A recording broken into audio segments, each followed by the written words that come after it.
Iran की जानिब से गलतफहमी की बिना पर यूक्रेन का तैयारा मार गिराने की एक नई वीडियो सामने आ गई है।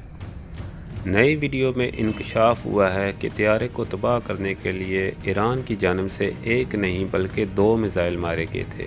तैयारे ने जैसे ही तेहरान एयरपोर्ट से उड़ान भरी, एक के बाद 2 मिसाइलों ने बदकिस्मत मुसाफिर तैयारे को निशाना बनाया। वीडियो में देखा जा सकता है मिसाइल का निशाना बनने के बाद आग के शोलों में तब्दील हो गया, फिर तेहरान के मसाफात में गिरकर तबाह हो गया।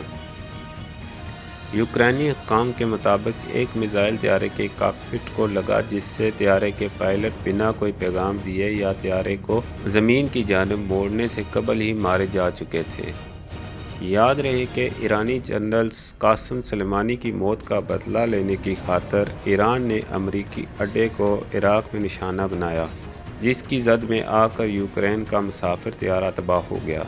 इस तैयारा हादसा में 180 अफराद हलाक हुए, जिनमें बड़ी तादाद ईरानियों की है।